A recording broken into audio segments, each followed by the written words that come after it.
Pouvez-vous nous dire comment on passe de l'être-té, du je suis, à ce qui est? Personne ne peut faire ça. Dans ta question, il y a l'idée qu'il y a quelqu'un qui va faire quelque chose pour. C'est pas comme ça en réalité. En réalité, nous sommes déjà ce qui est. Il n'y a rien d'autre que ce qui est, on devrait plutôt dire, tu vois. Il n'y a rien d'autre que cela. Essayer d'aller quelque part n'a pas de sens. C'est je suis ici et je vais essayer d'aller là. Comment je vais faire pour aller de là à là? Ça va être très compliqué, tu vois. Ça marche pas, c'est pas possible. Il s'agit de réaliser qu'il n'est que cela. Il ne s'agit pas d'aller quelque part, il ne s'agit pas d'en faire quelque chose. Il s'agit de réaliser qu'on est déjà là un peu. Souvent, on prend l'exemple des lunettes qu'on est déjà sur le nez. Tu sais, on cherche ces lunettes, mais où elles sont mes lunettes? Elles sont sur ton nez. Ah, zut! Tu vois? Elles sont déjà là. Et la recherche est inutile. Et à la fois, la première réalisation, souvent, en fait, c'est la réalisation que je suis. Je suis l'être-té. C'est-à-dire que c'est pas la fin. C'est une première réalisation. Mais cette réalisation, elle appartient à personne. C'est ce qui se passe. Et en fait, en tant que je suis, si on se dépose là en tant que l'être-té, tout de suite, si on se dépose en tant que silence, on peut juste percevoir que les phénomènes apparaissent. On dit souvent, les sons, les pensées, les perceptions apparaissent au sein de ce que je suis. Mais en fait, si vous regardez bien, il y a ce que je suis et les phénomènes. Ça fait encore deux. Et Gérard vient de parler de l'absence de deux. Or, en tant que je suis, il y a très subtilement encore un percevant et un perçu. Ce qui signifie que ce n'est pas encore la non-dualité, c'est l'étape avant. Et on pourrait dire qu'il n'y a personne qui va aller réaliser ce qui est, mais on peut juste être en interrogation de tiens, comment ça se fait? Je sais qu'il n'y a pas deux, et dans mon expérience directe, enfin là tout de suite, il y a une impression de deux. Comment ça se fait? Qu'est-ce qui donne l'impression de deux? Qu'est-ce qui donne l'impression d'un percevant et qu'est-ce qui donne l'impression d'un perçu? On peut regarder ensemble, mais en fait, est-ce qu'il y a vraiment un perçu?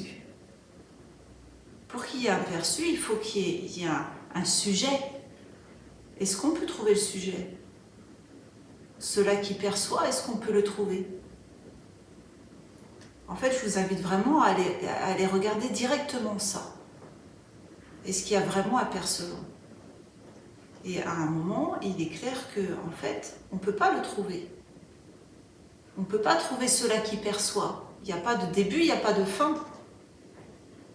D'accord? Il n'y a pas de point de perception d'où part l'expérience. Et s'il n'y a pas de point de perception, de point focal d'où ça part, ben où c'est alors? Est-ce que ça pourrait être partout et nulle part? S'il n'y a plus de point focal, on ne peut plus dire sans point focal, il ne peut pas y avoir non plus de perçu.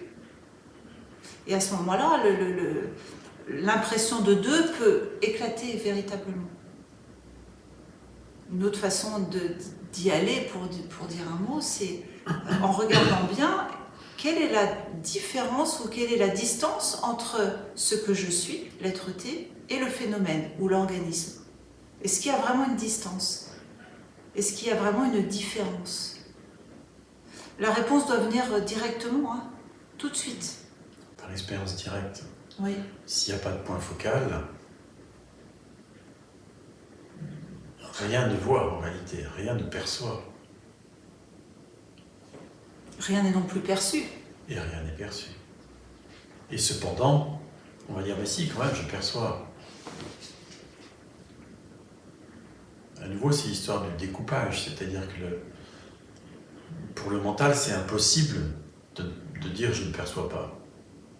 Pour le mental, c'est évident qu'il y a des phénomènes qui sont connus, qui sont extérieurs, ou intérieurs à nous.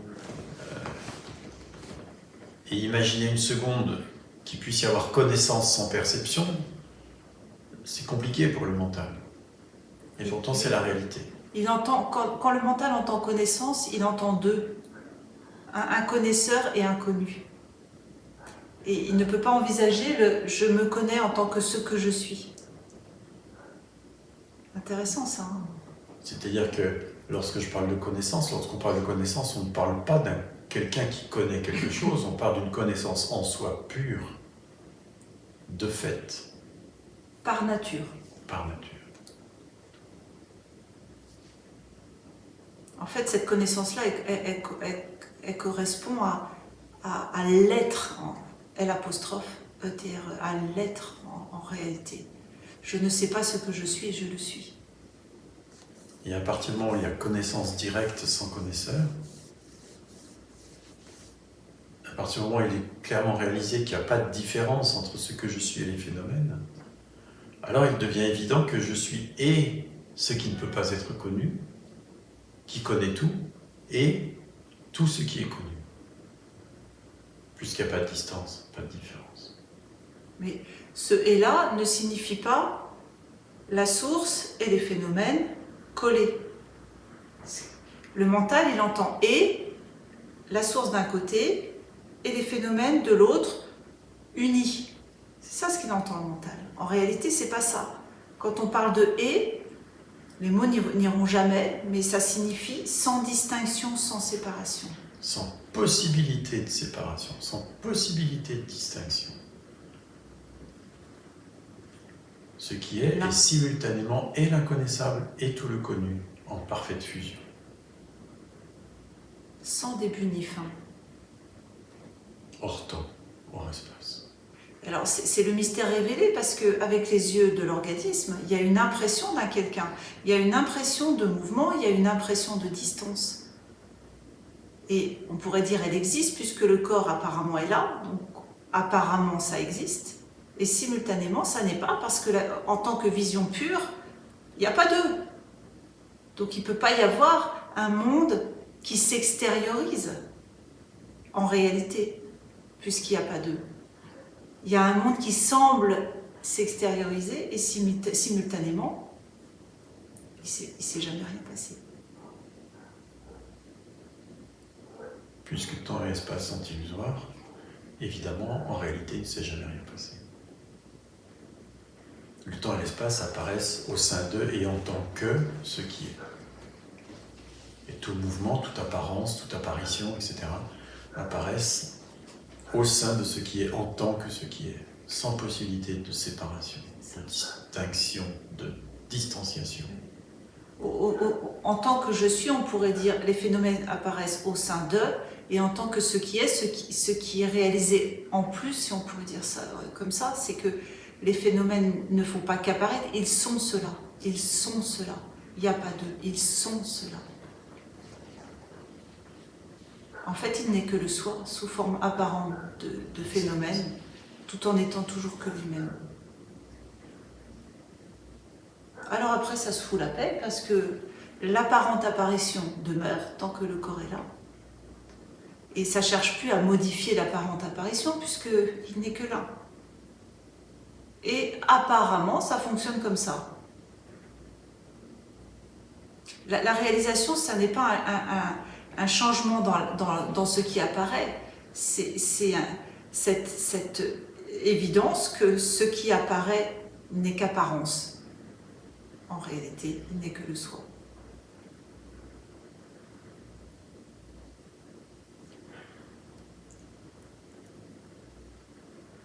Ça veut dire aussi que les phénomènes ne sont pas définitivement réels, puisque le temps et l'espace apparaissent apparemment au sein de ce qui est, et qu'ils ne sont pas définitivement réels, tout ce qui s'y déroule n'est pas non plus définitivement réel. Il vient un moment où il y a une expérience directe, comme de vision à travers les choses, comme si la matière tout entière était transparente. Comme une espèce de non brume. Dense.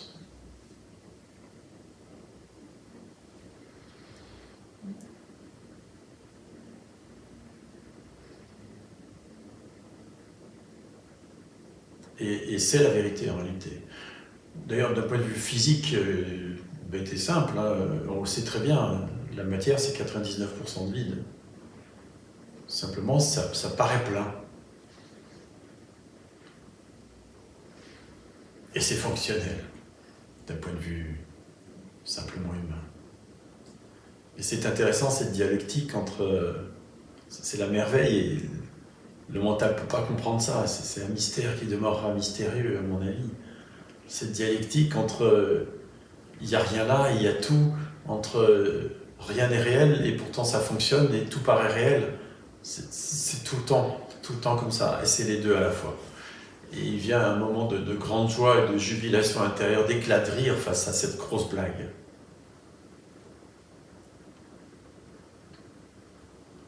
Parce que c'est qu'une grosse blague, il n'y a rien d'autre que ça, quoi.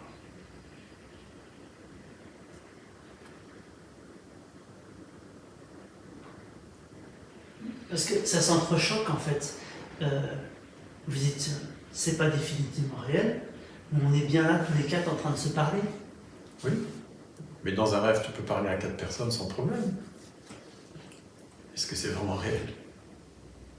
En fait, c'est glisser de « je me pense être quelqu'un dans le rêve » à « je suis le rêveur ».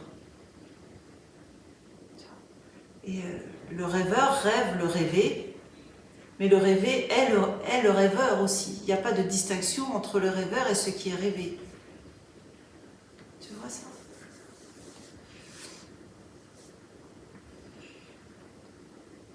Simplement, d'une façon générale, on a l'habitude de se prendre pour le rêvé à tort.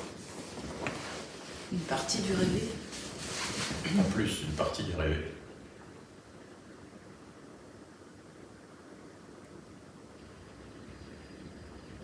On se prend pour un élément d'un rêve, alors que nous sommes le rêveur de la totalité du rêve. Alors, en tant que rêveur, évidemment, dans la partie rêvée, il n'y a rien à changer jamais.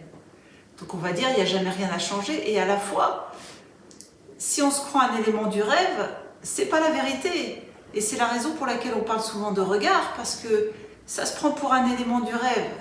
Donc, la vision n'est pas est faussée, en fait.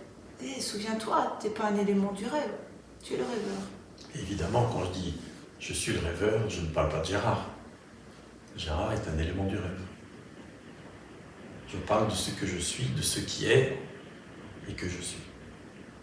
Il n'y a pas deux rêveurs. Il y a des milliards d'éléments rêvés et il y a un seul rêveur. Ce qui est important aussi de souligner, c'est que lorsqu'il arrive la réalisation que le monde est illusoire, ça ne signifie pas que le monde est qu'il y a une abstraction du monde. Le monde n'est pas soustrait. C'est l'inverse en fait. Il est en fusion. Donc il est ce qui est. Et souvent, vous entendez l'inverse, c'est-à-dire l'illusion du monde. Ah oui, comment est-ce que je peux voir que le monde, sous-entendu, perçu, est illusoire? Non, c'est pas comme ça. C'est d'abord réaliser qu'il n'y a pas de distinction entre la source et les phénomènes, alors il sera donné de voir que tout ça est illusoire. Illusoire signifie sans réalité propre, distincte, autonome.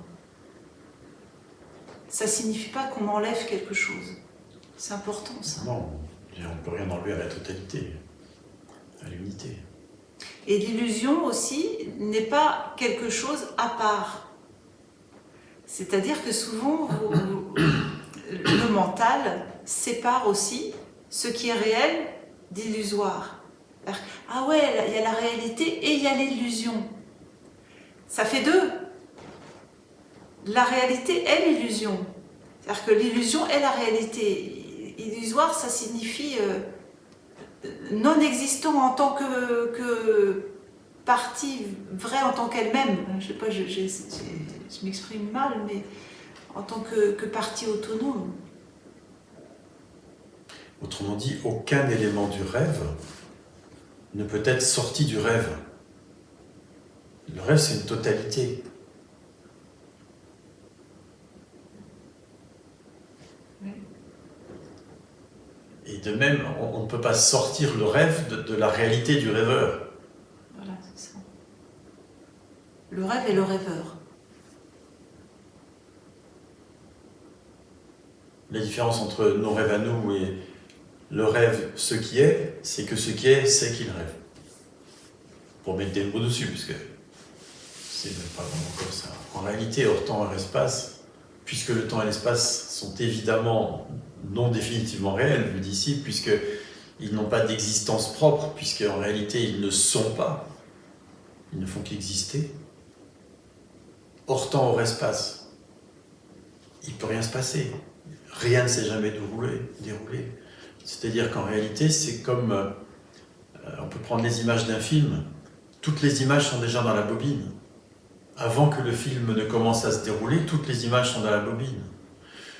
Et on pourrait imaginer que toutes les images du film sont projetées en même temps à la même microseconde, en permanence, hors temps, hors espace. On aurait une idée de ce qui est en tant que manifesté, entre guillemets. Apparemment manifesté. En fait, le manifesté est le prolongement de soi-même. C'est soi-même sous forme de... En fait, il n'est toujours qu'inconnaissable, qui semble se manifester, mais c'est toujours que lui-même. C'est vraiment le mystère. Il ne peut se voir que sous sa forme manifestée. Se connaître. Se connaître. Oui, c'est pas avoir, c'est même pas voir, parce que c'est que lui-même. Mais les mots n'y vont pas. Une autre façon d'explorer ce qui est, ça peut aussi être se déposer en tant que je suis, l'être-té, là. Se déposer ER, hein, bien sûr. Et se laisser ressentir que ce que je suis là est perçu parce que j'en parle. Ça n'est donc pas l'ultime, il y a donc quelque chose qui aussi perçoit je suis là, perçoit ce que je suis. Ça demande à aller encore plus loin en amont, c'est-à-dire qu'est-ce qui me perçoit? Et là, il y a quelque chose, on le sait, mais on ne peut pas y aller parce que en fait c'est l'inconnaissable. C'est comme si, ah ouais, c'est vrai, je suis là, quelque chose qui me perçoit. C'est pressenti, mais je ne peux pas toucher, je ne peux pas le prendre. Je peux juste que l'être. C'est une autre façon d'y aller. C'est autrement formulé, c'est qu'est-ce qui connaît tout ce qui peut être connu, tous les phénomènes, et qui lui-même ne peut pas être connu.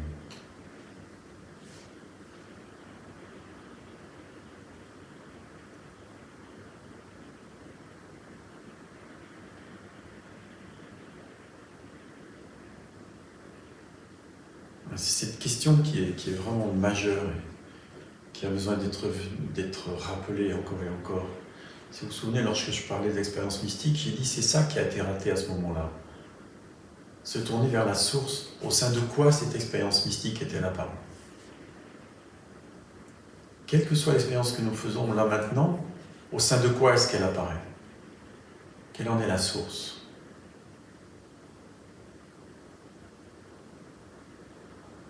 Et évidemment, il n'y a pas de réponse. C'est l'inconnaissable. Simplement, à un moment donné, il va y avoir retournement, absorption, en tant que ce que nous sommes en réalité. On pourrait dire sortie du rêve. Arrêt de la croyance d'être un personnage, un quelqu'un au sein d'un monde, au sein d'un univers qui ne sont pas définitivement réels. Et c'est une grâce, en fait.